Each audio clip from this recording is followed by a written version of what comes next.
Allessio Dantino, founder and CEO at ForwardFooding, the world's first collaborative platform for the food and beverage industry, enjoys connecting passionate food people when not trying new forms of food. He now works with companies of all sizes with their endeavors of understanding how entrepreneurship, collaboration and investment models can be used to create a more sustainable future of food. We already had a great playad of great guests during Eating the Gap this afternoon and this morning, because we started really early. And the next one isn't any different, a great guest as well. Allessio, hello, welcome to Eating the Gap. Hello, hi everyone. How are you Thanks doing? a lot for having me. I'm really humbled to be here, and I've been really impressed about all the scenographic that you guys have put together, despite, I guess, being distant from the action. Yeah, absolutely. Thank you for the compliment. We all enjoyed our time here. And we really enjoy and will enjoy having you as a guest as well, because you're going to talk a little bit about the state of the art of food tech in Europe. That's a mouthful, but you have even more to say about that. Well, I hope I will, but yes. We've been around the space for a while, and we're thrilled to share with you guys what we've seen and kind of like a little bit of the state of the art of the ecosystem, the startup ecosystem in food tech. Sure. So if I can get also my slides on, coming up, that would be awesome, so we can get the ball rolling. Yes. Here we go. Fantastic. So, in a nutshell, what we've tried to do was basically to put together a selection of businesses that we think are quite indicative of what the agri-food tech ecosystem in Europe looks like. But before we get into that, we started actually from numbers. We built a platform that helped us to monitor the development of the ecosystem. And so when it comes to Europe specifically, we're talking about 3,800 plus ecosystem actors, including 2,600 actually more companies, so startups and scale-ups, about 70, more actually than 70 accelerators and incubators, and about 1,000 institutional investors, including VC, corporate venture capital, and business angels. Next slide. So out of these numbers, we've actually taken our own taxonomy to kind of make sense of the companies that are representing the ecosystem, and so we've divided it into 8 macro categories, which is what I'm going to talk through also when it comes to the examples.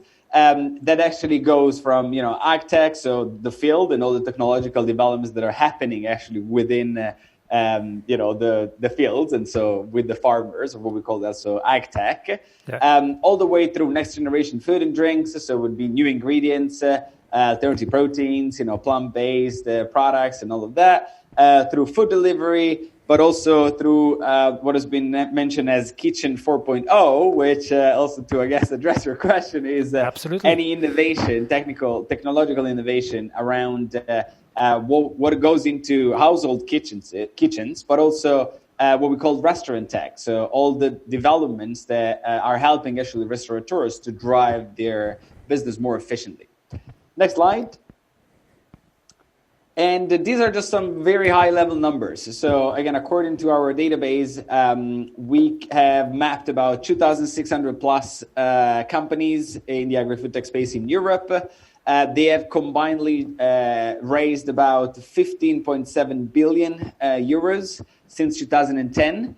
And actually this year, the projected number is that they're going to be reaching about 4 billion, which is actually an increase of about, I think, 20% compared to last year, which was, if I'm not mistaken, about 3.5 billion.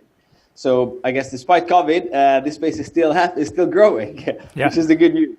Then when it comes to activities, this is just, again, a rough sort of division of how they actually cluster. So as you can see, there are about, out of those 2,600 companies, there are about 700 that are actually working in the ag tech space.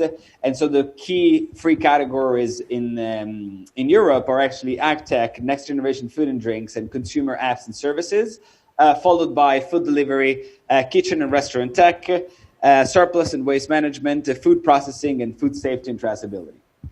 Next slide. And these are the most represented technologies. So when it comes to actually drilling down the solutions that behind these companies, as you can see, a good chunk of the pie is actually taken by alternative proteins and alternative ingredients. So respectively, the orange and the yellow bar. Followed by data intelligence and decision support technology in red and blue. And then all the others are slightly smaller, but we're talking about smart equipments and hardware, which is kind of like a micro categories within the kitchen 4.0 or restaurant tech space. The other ones are a little bit smaller, but we're talking about food and drinks on demand, so delivery platforms, as well as e-commerce, which is the very last one. Yeah, that was still the last slide, I think. Yeah, that's okay. Yeah. Then the funding evolution, this is just to give you an idea of how it evolved actually over time. And here we're talking about, again, 15.7 billion with a CAGR, so compounded annual growth rate of about 88%, which, as you can see, is quite astonishing. Yeah. But next slide. We can go really quickly because I really want to focus actually on the, you can skip this one. I just explained it already. But yes, here we go into the trends. And so I had to pick three given the time restriction. And exactly. I picked reinventing protein, so from plants to air. And here I'm just going to do a very quick introduction about some of these companies. This is a company based in Spain called Era. They have developed plant-based protein from actually soybeans to recreate chicken and beef most recently. Next slide. Then we have Mozambique, who's actually working on cell-based agriculture. So they have created the very first cell-based burger made out of cells. So they culture basically meat to recreate the same texture and taste. Next slide.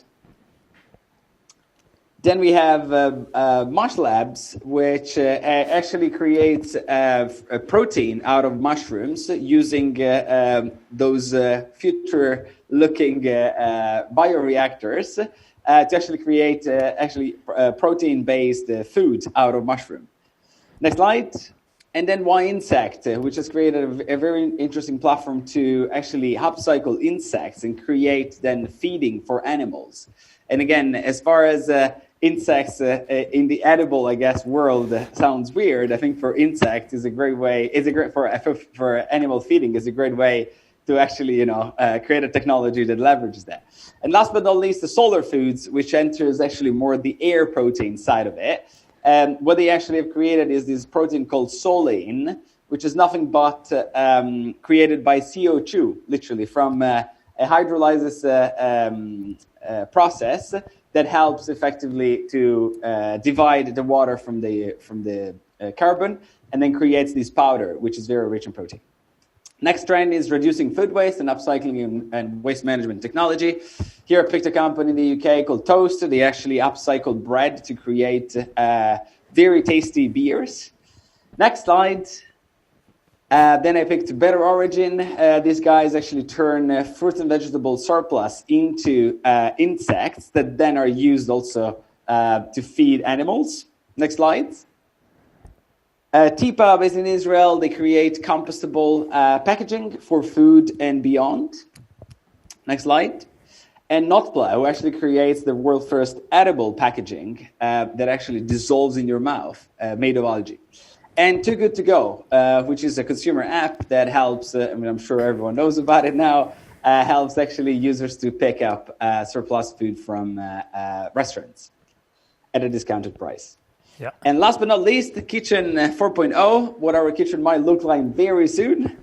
And here, really excited to share Agrilution, which is a company that has created this basically little vertical farm that you can install actually in your kitchen to grow your microherbs at home.